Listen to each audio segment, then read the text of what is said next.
Bismillahirrahmanirrahim. Assalamualaikum warahmatullahi wabarakatuh.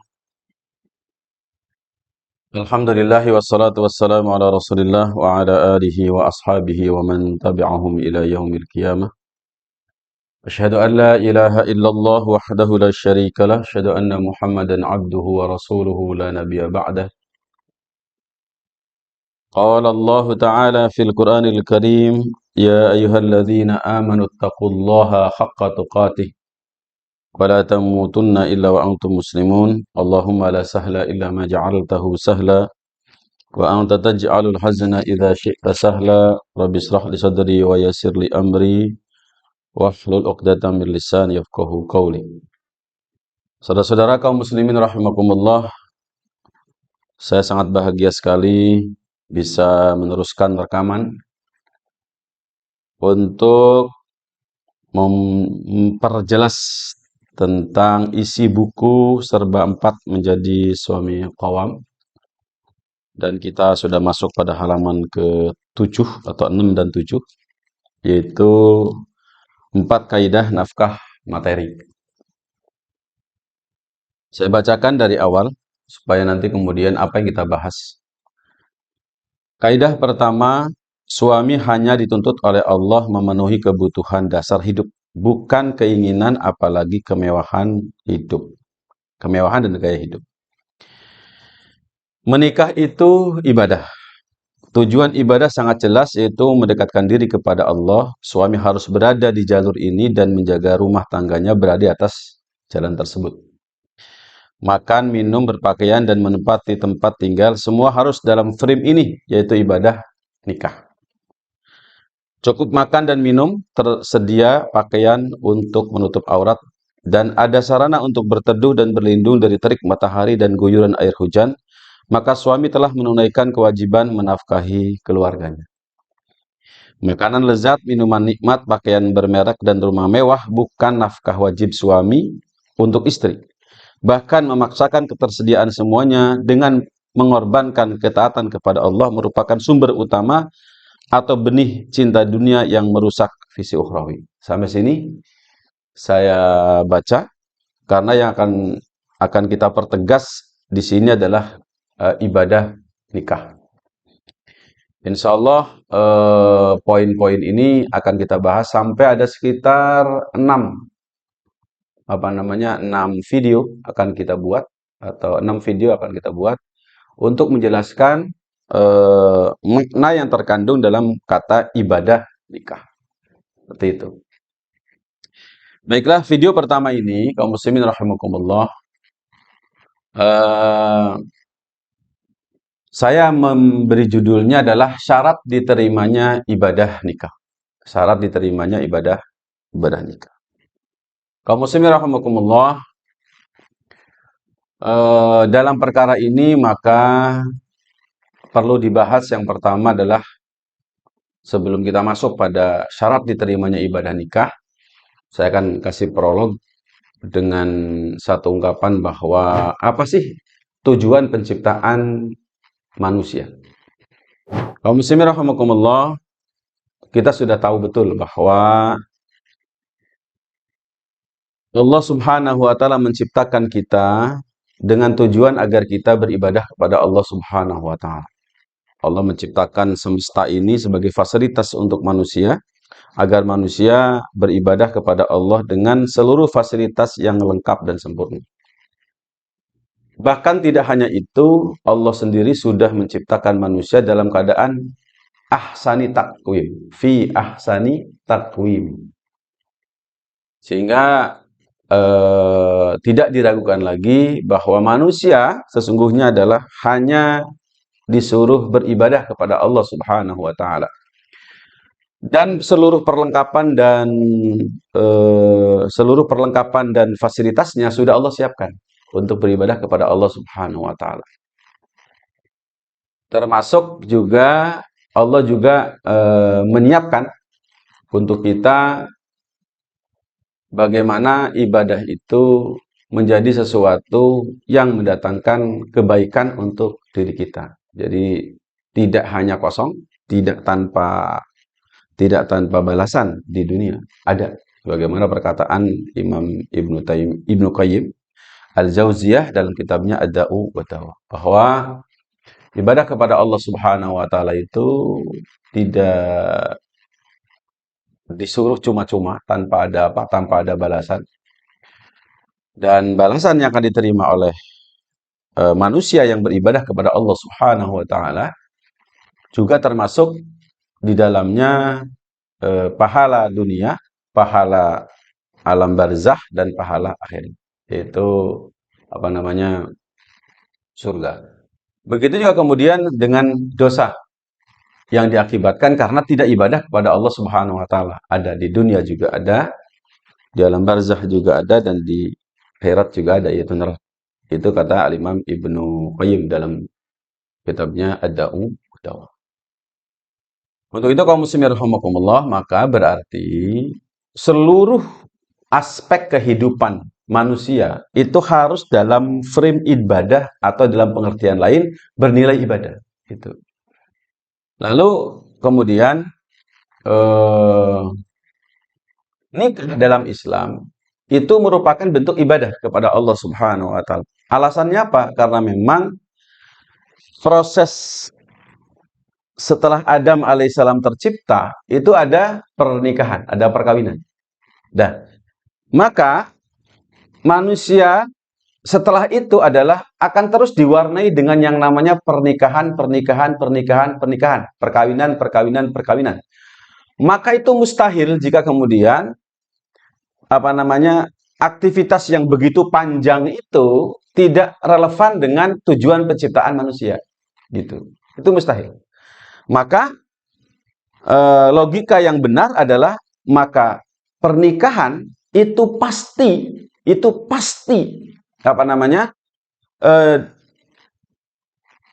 ada nilai ibadah yang pasti, yang konkret, gitu. Karena apa? Pernikahan itu ada dari zaman ke zaman dan mempengaruhi seluruh kehidupan, gitu. Dan Islam sudah menyebutkan bahwa setengah agama itu adalah pernikahan. Maka mustahil kalau kemudian pernikahan itu tidak bernilai ibadah. Makanya kaum muslimin rahimakumullah, kita harus yakin betul bahwa pernikahan itu adalah ibadah. Atau nikah dalam Islam itu merupakan bentuk ibadah. Ini harus menjadi kesadaran utama bagi siapapun yang memiliki keluarga atau mau memiliki keluarga. Gitu. Kenapa mesti ada kesadaran dan mesti kemudian saya pertegas dalam video ini?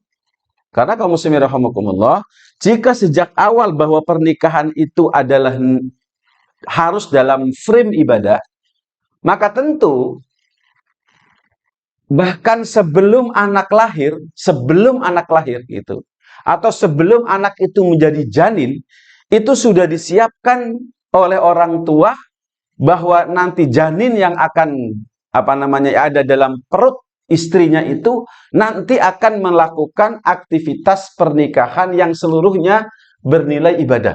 Seperti itu. Sehingga kemudian dari sejak sebelum jadi janin sudah disiapkan oleh sang ayah supaya anaknya itu adalah sudah menjadi orang yang bernilai ibadah pada saat kemudian meneruskan terah keturunannya. Seperti itu. Terus sampai seperti demikian. Nah, maka karena orang tua saja sudah menyiapkan, maka sudah pasti orang yang akan menikah harus memiliki persiapan yang utuh tentang bagaimana pernikahan itu nilainya ibadah kepada Allah Subhanahu wa taala. Maka kaum muslimin rahimakumullah, pernikahan yang hanya bermodal uang dan cinta ini bentuk dari pengkerdilan atau bentuk dari sembrono seseorang untuk melangsungkan sebuah pernikahan. Gitu. Makanya kaum muslimin rahimakumullah, kenapa saya menulis buku ini? Kenapa saya menulis banyak buku tentang rumah tangga? Dan kenapa saya juga memilih jalur berdakwah di urusan rumah tangga, keluarga, bahkan yang lebih tinggi dari itu, yaitu poligami. Seperti itu. Karena memang ini ibadah paling panjang. Melebihi jihad fisabilillah. Bahkan melebihi sholat 5 waktu. Makanya kaum muslimin rahimakumullah sangat panjang. Maka harus serius untuk kemudian memastikan bahwa setiap gerak, langkah, dan tembusan dan tarikan nafas dalam dalam kaitannya dengan pernikahan atau rumah tangga atau keluarga, itu seluruhnya harus betul-betul terfikir, harus terdeteksi, harus terprogram, terencana dalam apa? Dalam kaidah-kaidah yang namanya mendapatkan nilai-nilai ibadah pada Allah Subhanahu wa taala. Maka siapapun yang sadar dengan cara seperti begini, maka saya yakin persiapan pernikahannya tidak hanya 2 pekan sebelum akad nikah atau 2 tahun sebelum akad nikah, tapi jauh sebelumnya, sebelumnya. Makanya kaum muslimin rahimakumullah, banyak kelalaian yang terjadi dalam urusan ini, maka melahirkan banyak persoalan dalam urusan rumah tangga. Seperti itu. Contoh persoalan rumah tangga yang berefek buruk gara-gara tidak ada persiapan, gitu. Suami kurang uang, istri minta cerai. Seperti itu. Suami kemudian sakit, istri minta cerai. Suami tidak berdaya, istri lepas. Atau juga sebaliknya. Misalnya, ada kekurangan di istri, suami serta-merta kemudian melepas dan lain sebagainya. Makanya kaum muslimin rahimakumullah, coba kita renungkan kembali, sudahkah kita mempersiapkan pernikahan itu serius dalam urusan kita, dalam kita berislam. Makanya kaum muslimin rahimakumullah, jangan lupa bahwasanya pernikahan itu usianya panjang. Rasulullah SAW menyebutkan dalam kehidupan seorang muslim, maka pernikahan itu merupakan setengah agama. Maka yang setengah agama ini kita harus lebih serius untuk menyiapkannya, untuk kemudian mempelajarinya. Bahkan program-program saya, baik itu yang bersifat privat mentoring atau juga kemudian privat kelas, itu berkaitan dengan bagaimana menata rumah tangga. Yang benar itu seperti apa? Atau menata ulang bagi yang sudah menikah lebih dari 2 tahun, lebih dari 10 tahun, lebih dari 20 tahun, yang belum menemukan bagaimana kemudian pernikahan itu menghasilkan keharmonisan dan kebahagiaan. Gitu. Karena kaum muslimin rahimakumullah, buah dari benarnya cara berumah tangga itu berefek kepada apa? Keharmonisan dan kebahagiaan rumah tangga. Dan bahkan bisa mencapai pada puncak-puncak tertentu, level-level tertentu penerapan syariat yang berkaitan dengan urusan rumah tangga. Seperti itu. Makanya kaum muslimin rahimakumullah, saya sudah menyebutkan dalam berbagai area ceramah saya bahwa yang namanya sakinah mawaddah warahmah itu adalah level terendah pencapaian seorang mukmin dalam sebuah pernikahan. Level tertingginya seperti apa sudah jelas, gitu. Itu ada tujuan-tujuan atau target-target tertentu yang insya Allah dijelaskan dalam program privat kelas dan privat mentoring saya. Dan di sini juga mungkin insya Allah berapa dijelaskan, termasuk juga di buku saya yang lain. Kaum muslimin rahimakumullah, yang selanjutnya yang tidak kalah pentingnya, saya perlu menjelaskan dalam urusan ini ada apa? Syarat diterimanya ibadah nikah. Tentu syarat ini sama seperti syarat-syarat yang lain, ibadah-ibadah yang lain. Para ulama menyebutkan bahwa ibadah itu kalau pengen diterima, maka syaratnya hanya ada 2. Gitu, hanya ada 2. Yang pertama adalah ikhlas karena Allah Subhanahu wa taala, dan yang kedua adalah benar cara melaksanakan. Kalau ikhlas itu jelas harus karena Allah Subhanahu wa taala, dan kalau benar adalah betul-betul mencontoh atau menerapkan sesuai dengan standarisasi Islam yang dicontohkan oleh Rasulullah Muhammad SAW, atau juga oleh para sahabat radhiyallahu anhum, atau oleh orang-orang yang telah mengikuti mereka sampai kemudian sampai akhir zaman, yang kemudian serius menegakkan syariat Allah Subhanahu wa taala. Kaum muslimin rahimakumullah, maka perlu saya perjelas di sini agar kita betul-betul memahami 4 niat ikhlas. Jadi ada 4 niat ikhlas, ada 4 niat yang termasuk di dalam keikhlasan. Ini silahkan nanti kemudian bisa digambarkan supaya nanti kita tahu apa sih niat ikhlas,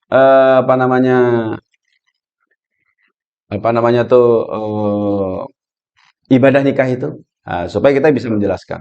Ini minimal ya, ini yang utama saja. Yang pertama adalah menyalurkan libido seksual halal. Jadi kaum muslimin rahimakumullah, kapanpun Anda, wahai anak muda yang usianya di atas 22 tahun atau 20 tahun, bahkan usia 18 tahun, gitu, ya silakan. Yang kemudian libidonya sangat tinggi, maka kemudian untuk menjaga agar kemudian kehormatan diri terjaga, maka kemudian nikahlah dengan niat untuk menyalurkan libido seksual halal. Itu termasuk dalam kategori ikhlas karena Allah Subhanahu wa taala. Karena apa keikhlasan itu berarti apa? Melakukan sesuatu dalam rangka untuk beribadah kepada Allah Subhanahu wa taala dan menjauhi yang namanya kemaksiatan. Nah, menyalurkan libido seksual haram itu adalah haram. Sementara menyalurkan libido seksual halal adalah halal. Maka ini termasuk masuk kategori, kemudian kategori ikhlas karena Allah Subhanahu wa taala. Gitu. Makanya jika ada seorang perempuan laki-laki menikah gitu, pemuda menikah, apa tujuan kamu menikah? Menyalurkan libido seksual halal. Maka calon istri berbahagia. Karena apa? Dia termasuk orang yang sudah menisbatkan dirinya ingin menjaga dari hal-hal yang haram. Dan itu berarti betul sudah niat karena Allah Subhanahu wa taala. Yang kedua, memperbaiki keturunan dari sisi fitrah, kesolehan, dan kemudian fisik dan kecerdasan. Jadi kalau ada orang misalnya, saya mau menikah dengan orang tersebut. Kenapa? Karena itu punya terah kesolehan misalnya. Misalnya anak kiai, anak ustadz, atau keturunan nabi misalnya kayak gitu. Itu termasuk ikhlas karena Allah Subhanahu wa taala. Termasuk saya ingin menikah untuk memperbaiki keturunan dari sisi fisik. Misalnya fisiknya pengen lebih tinggi dari dirinya. Sehingga kemudian harus punya istri yang lebih tinggi atau punya suami yang lebih tinggi. Boleh, silakan. Itu termasuk masih wilayah-wilayah keikhlasan. Kenapa demikian? Karena memang ya memperbaiki keturunan, kemudian memperbagus keturunan itu salah satu dianjurkan oleh kemudian dalam Islam. Dan termasuk kemudian memperbaiki kecerdasan. Misalnya seseorang menikah dengan seorang perempuan yang sangat cerdas luar biasa. Ketika ditanya kenapa? Karena dia sangat cerdas. Saya ingin memperbaiki keturunan saya agar anak-anak saya cerdas seperti ibunya. Nah, seperti itu. Makanya kamu semua itu dibolehkan. Silakan. Kenapa? Memperbaiki keturunan, kemudian meningkatkan kualitas keturunan termasuk salah satu bidang yang dianjurkan dalam Islam. Yang ketiga, memperbanyak generasi soleh dan solihah. Silakan. Misalnya apa? Kenapa Anda pilihannya dia? Karena saya tahu ternyata dia itu termasuk anak yang dilahirkan dari ibu yang banyak anaknya, gitu.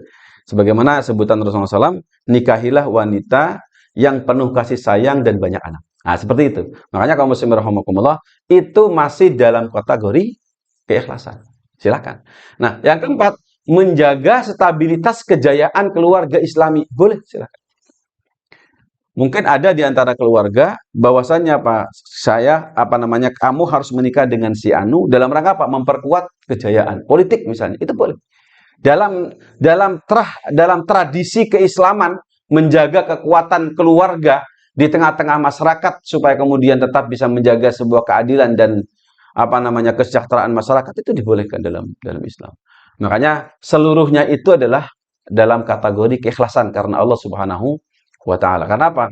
Menjaga stabilitas kejayaan dalam Islam itu dianjurkan. Karena apa? Perubahan politik termasuk perubahan kekuasaan itu beresiko sangat tinggi, termasuk beresikonya pergeseran kecenderungan ideologis, termasuk kecenderungan yang lain yang bisa merugikan masyarakat secara umum. Maka menjaga stabilitas kekuasaan dengan cara kemudian menikahkan anaknya dengan anak yang lain yang bisa menjaga kekuatan, maka itu juga dibolehkan. Ya, contoh misalnya pimpinan tertinggi NU gitu kan, menikahkan anaknya dengan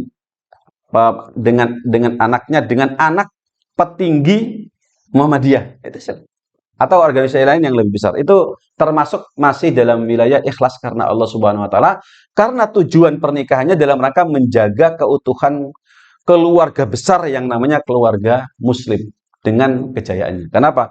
Umat Islam membutuhkan pilar kejayaan, yaitu apa? Tadi namanya kekuatan politik. Contoh seperti itu. Kaum muslimin rahimakumullah, kalau itu penjelasan tentang bagaimana poin-poin keikhlasan dan masih banyak lagi tentu, maka kaum muslimin rahimakumullah, perlu juga kita membahas tentang apa sih yang dimaksud dengan benar menikah. Kaum muslimin rahimakumullah, benar menikah itu yang kemudian saya rangkum, kemudian saya siapkan programnya itu dengan privat kelas dan privat mentoring, itu ada yang disebut dengan cara benar rumah tangga.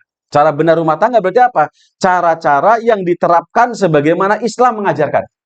Sebagaimana Quran menjelaskan, sebagaimana kemudian hadis memaparkan, sebagaimana kemudian para ulama memberikan rincian-rincian pemahaman untuk umat. Seperti itu. Makanya kaum muslimin rahimakumullah, ini demikian. Contoh, benarnya seseorang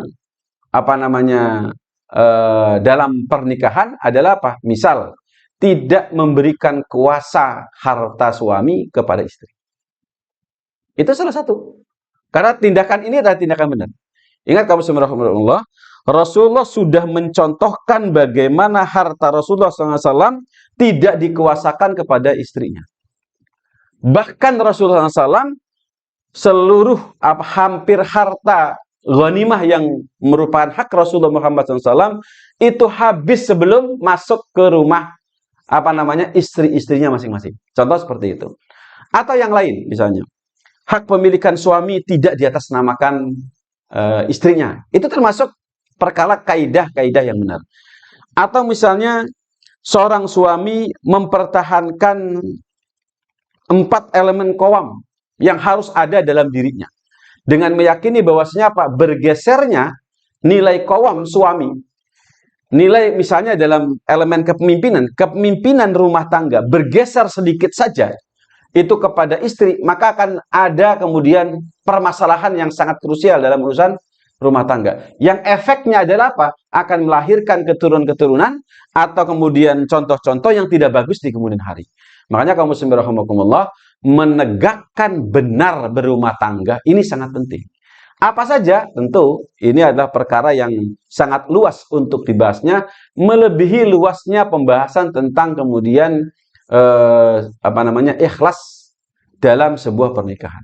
Makanya kaum muslimin rahimakumullah, kita juga sudah tahu membahas ikhlas itu sedikit sebentar, tapi membahas cara sholat, cara haji, cara cara berjihad, cara amar ma'ruf nahi mungkar, cara kemudian bermusyawarah, itu seluruhnya penuh dengan kemudian banyak hal yang perlu kita bahas. Untuk itu kaum muslimin rahimakumullah, silahkan mengunduh dan menggali, minimal membaca buku ini, atau lebih baik dan lebih bagus lagi Anda mengikuti program saya, ya, misalnya di privat class, itu insya Allah sangat terjangkau, atau lebih luar biasa lagi, lebih lebih serius lagi, itu masuk pada program saya yang namanya privat mentoring suami kawam untuk keluarga istimewa harmonis. Kaum muslimin rahimakumullah, itu barangkali video pertama tentang ibadah nikah ini. Semoga Allah Subhanahu wa taala memberkahi kita semua. Alhamdulillah. Assalamualaikum warahmatullahi wabarakatuh.